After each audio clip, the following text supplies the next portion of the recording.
جب انسان کو گھیر لیتی ہیں مشکلات چاروں جانب سے، اور جو بھی آتا ہے وہ اسے مایوس ہی کرتا ہے، لیکن حالات کے سہمے ہوئے لوگوں کو بتا دو حالات بدل جاتے ہیں، ایک جیسے نہیں رہتے۔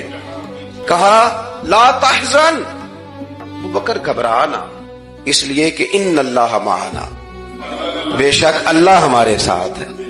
جن کے ساتھ رب ہو انہیں گھبرانا نہیں چاہیے۔ وہ کسی نے کہا تھا کہ اسی خیال میں گزری ہے شام میں درد اکثر، کہ جب درد حد سے بڑھے گا تو مسکرا دوں گا۔ ہم نے ارادہ کیا ہے کہ جب زیادہ دقت کوئی کرے گا نا تو ہنس دینا ہے، کوئی بات نہیں، چھوڑ دینا ہے، چل یار جا اپنا کام کر، کوئی نہیں، ہم اس موضوع پر آتے نہیں۔ یہ جو برداشت ہے یہ حسن ہے زندگی میں۔ ایک لفظ ہے جس نے جینا لوگوں کا مشکل کر دیا، وہ لفظ ہے، وہ جملہ ہے، لوگ کیا کہیں گے۔ اس نے جینا مشکل کر دیا، لوگ کیا کہیں گے۔ او بھائی آپ جو مرضی کر لے، لوگ پھر بھی کچھ نہ کچھ کہیں گے۔ کہنے کے لیے ہوتا ہے نا کچھ نہ کچھ، لوگ پھر بھی کچھ نہ کچھ کہیں گے۔ لوگ تو کہتے ہیں مخلوق تو فنکار ہے اس درجہ کے پل بھر میں، سنگے در کعبہ سے بھی اصنام تراشے، تم کون ہو کیا چیز ہے داغ کبابی، لوگوں نے تو جناب مریم پہ بھی الزام تراشے۔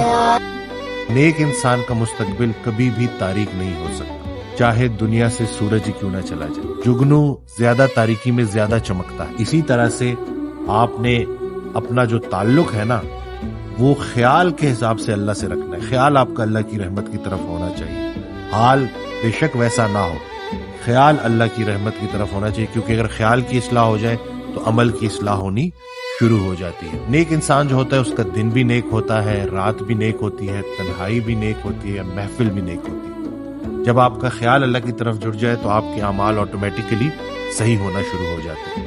تو یہ خیال کی اصلاح جو ہے نا یہ بہت زیادہ ضروری ہے کہ صبر ایسے کرنا ہے کہ پریشان شخص آپ کے پاس آ کے اپنی پریشانی بھول جائے اور ہم بولے یار چلنا جی بندہ ہے، اس کی لائف میں تو کوئی ٹینشن ہی نہیں ہے، اندر کا حال اس کو نہیں پتا جی۔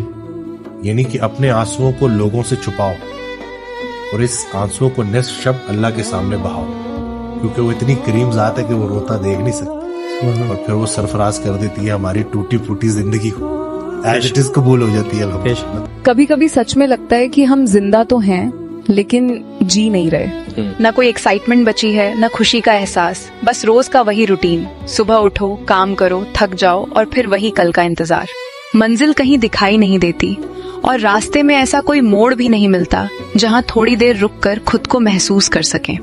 سب کچھ بس چل رہا ہے بنا کسی مقصد کے، بنا کسی مطلب کے، اور ہم اس سفر میں صرف ایسے کردار بن کر رہ گئے ہیں جو اپنی ہی کہانی میں کھو گئے ہیں۔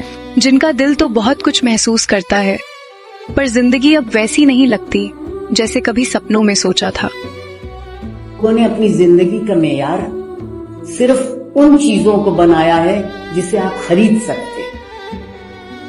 میری زندگی کا معیار وہ ہے جو چیزیں مجھے خرید سکتی، میں نہیں خرید سکتی۔